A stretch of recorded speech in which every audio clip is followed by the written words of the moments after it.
All right, ladies and gentlemen, we are back. I'm excited for this one because you guys you guys did an amazing job watching the video of the basketball time machine. The first video that I reacted from his channel. This is going to be the second one. This is going to be the 8 most arrogant Larry Bird moments, all right? Shout out to Basketball Time Machine and let's jump right in.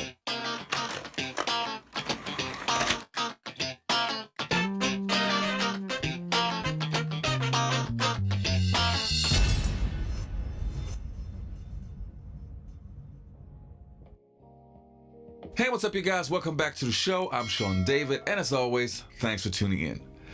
If you talk to NBA legends about the best trash talkers who ever played in the NBA, you can be pretty certain that Larry Bird's name gets mentioned quite a few times. The crazy thing was, that guy was not only super confident, but sometimes even arrogant. But he could always back it up, which made it even more special. That's why I'm a big fan of Larry Bird. So in this video, I want to feature some of the craziest and most arrogant trash talk stories of Larry Bird, some of my personal favorites. But before we start with this video, if you like the video, don't forget to hit that subscribe button, and I would say let's start right away.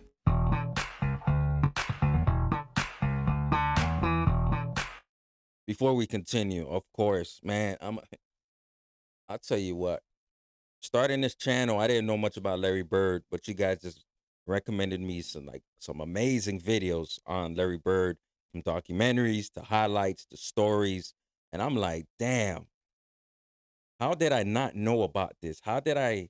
Well, of course, just growing up, I grew up on MJ, 90s moving forward, but I didn't know nothing about the 80s, right? But yo, I'm a big fan of Larry Bird. Big, big, big fan now.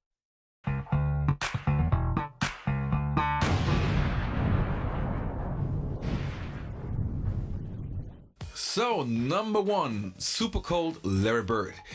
Even a Larry Bird can have an off night, not performing on the highest standard, missing shots, not playing well in general. Right. But where other players would stop to shoot, Larry Bird has a different kind of approach. We're playing Phoenix and we're way ahead, okay? When we're down in the old Saddle Dome that they had outside. Right. And Larry, we're playing good as a team. Larry has the worst fourth quarter known to man. I mean, he's throwing the ball to the other team. I'm like, good Lord, we had like a 15-point lead. Next thing you know, we're down 2. And I'm like, oh, how in the world are we going to lose this game? And Larry says, I'm going to bust the play. I'm going to shoot a 3. And I'm like, Birdie, it's just getting to overtime. I'm talking to Robert. Robert, we need to get into overtime, man. Try to get this ship right because we're sinking, man. I said, So, Larry not only tells me that, he walked by the bench and says, typical Birdie, just real slow, fixing to bust a 3 on your guys and go home. And so he breaks the play. Maxwell waits. Maxwell gets it to Bird. Bird turns and shoots and This was Larry the gets shot. it. He looks at the bench and goes, "Told you so." That was Birdie. And just he had the confidence, man. That dude had so much confidence. He talked to the coaches. He talked to everybody. He was talking trash all the time, man. But fun. Great competitor, man. Hold on. I gotta go back. This okay.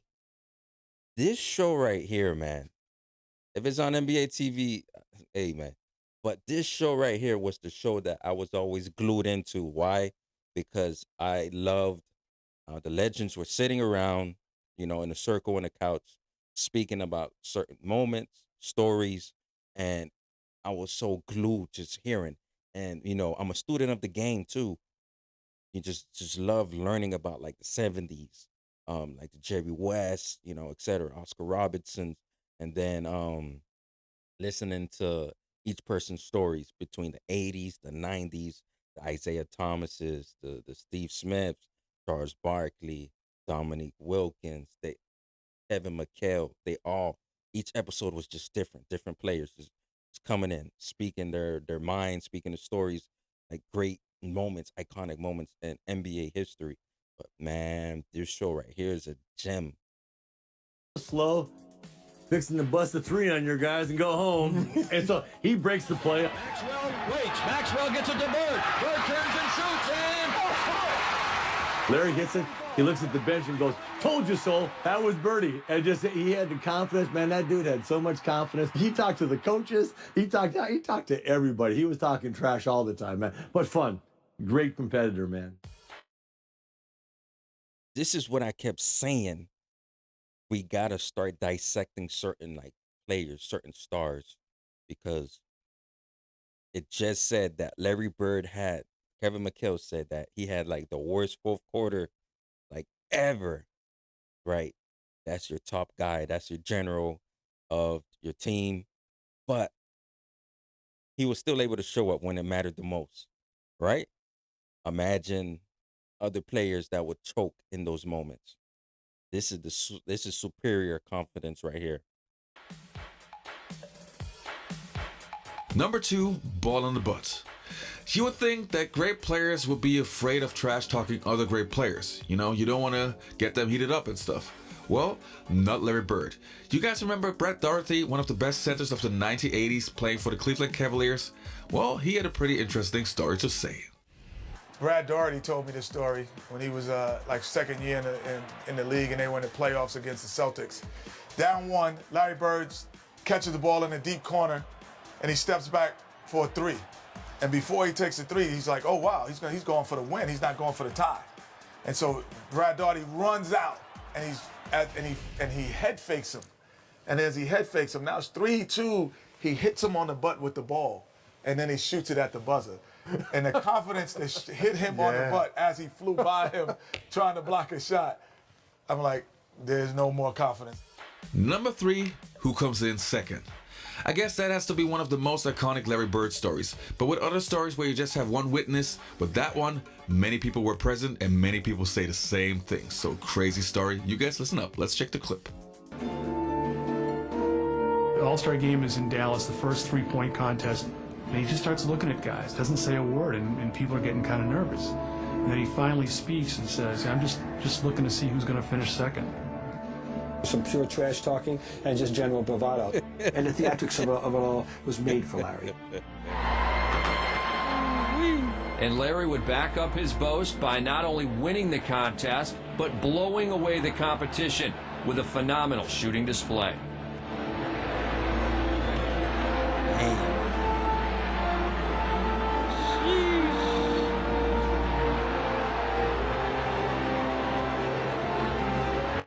Okay, before I let this continue, so how we not gonna say that the 3-point line was introduced his rookie year, but him being able to win the 3-point contest back to back 3 times.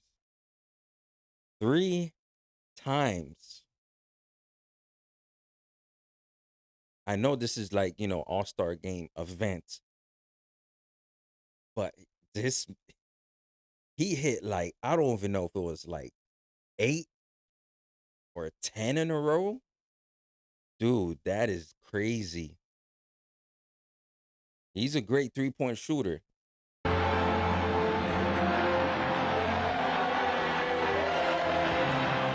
That check said my name on it for a week now, and I knew I was going to win this thing. I've been practicing, and my teammates said I wasn't going to win it, but I came back and lucked out, really. By the way, the following season, he won the contest again, and he didn't even... He knew exactly what the score was. He knew that ball was going to win the competition for him, and it's almost like he did it in dramatic fashion just to make it more fun.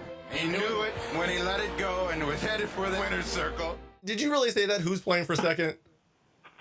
Yeah, I did. I felt so bad because I didn't realize there's so much tension on it. I'm out there every day in front of these fans. And who were some of the guys? Who were some of the guys in the competition at that time when you walked in? Who was in that field?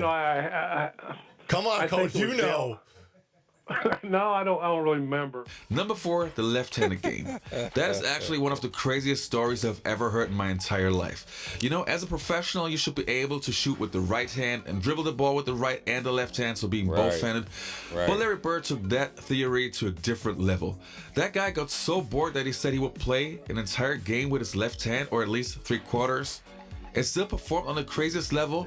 At the end of one of the trips, he had accomplished every goal. We hadn't lost a game on the trip. And Larry told all of us players, and the media too, we were all standing around waiting to leave. He said, tomorrow night's the last game of the trip. I'm going to play this one left-handed at least through 3 quarters. What a performance by Bird! And at the end of 3 quarters, the next night in Portland against poor Jerome Kersey, he had 27 points left-handed, and it was a remarkable performance. Next on my list, How would you be able to just imagine, just fathom, like, yo, this man played probably the entire game, if not 3/4, left-handed. The floaters, the layups, the jump hooks. Bro, that is crazy. And then when I looked at the stat sheet for the game, he had a whole triple-double. And he shot 62% from the field, doing everything that he just said he was going to do. Talk about talking the talk and walking the walk. That is absolutely crazy. Number 5, heat check / coach's lap. That has to be my favorite Larry Bird story of all time. That is not only arrogant, that is just on a different kind of level. I think that probably has to be the most arrogant story that ever happened in the NBA. And who did it? Well, Larry Bird. He saw Dominique, his up-and-coming player, and he just tortured him mentally that game. He tortured all of us. He was calling shots off the glass, who's next, where you want this one from, and he just made one after another. When he got to about the 55th point, you knew it was something special. Even as a player, and that usually doesn't happen, but we're down so much at the time, you had time to realize the game. His last shot, he said, in the trainer's lap, coming down the court, which meant it was going to be a 3 and it was going to be off of these. And then he said, who wants it? And I think Ricky Brown, I'm not for sure who it was, ran out after him. And he shot this high rainbow.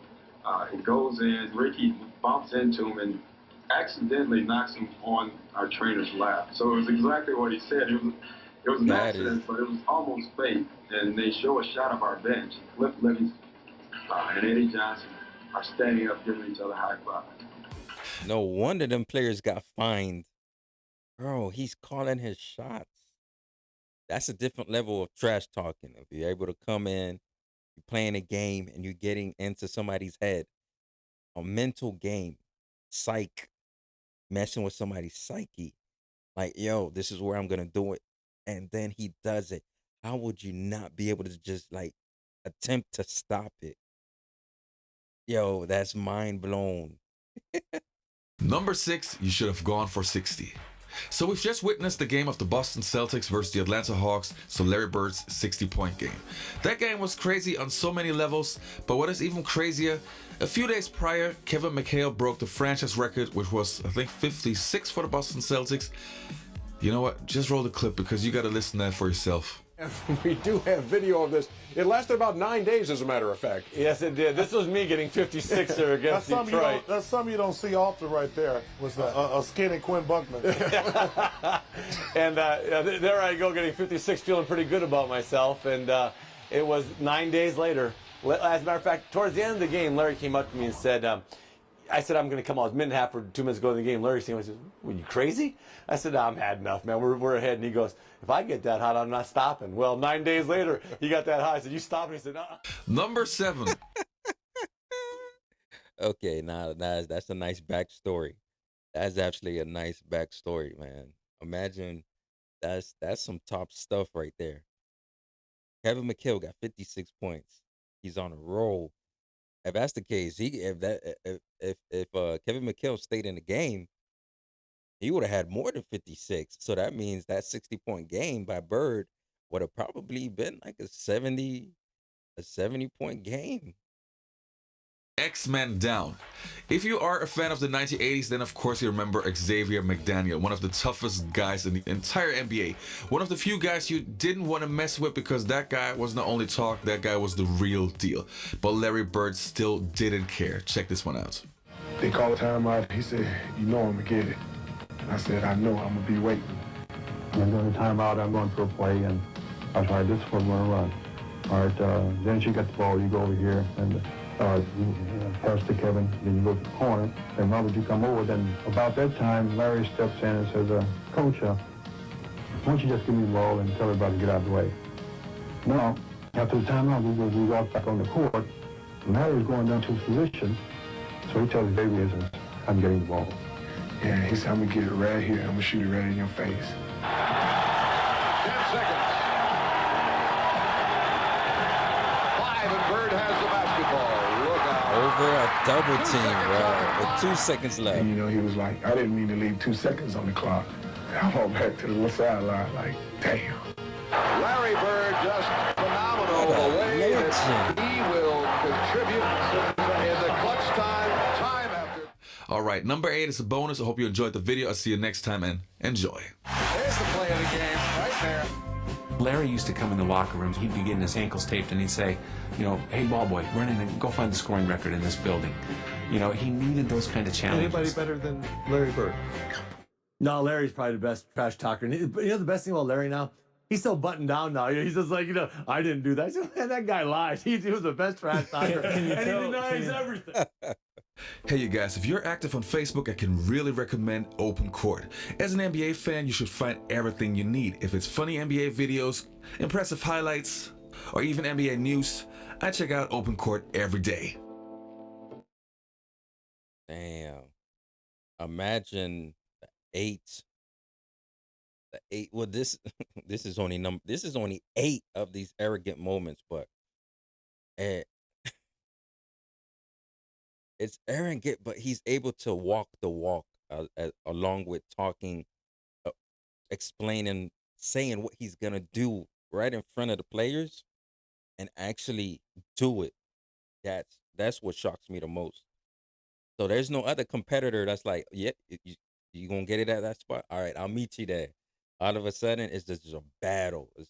Hey man, this guy's a legend. Larry Joe Bird. Larry Joe Bird is a legend, man. This is absolutely crazy, man. Hey, hit that like button on your way out. Definitely comment down your thoughts. Which was your favorite arrogant moment? And then also subscribe if you're new here for old school basketball content. Catch you guys on the next one.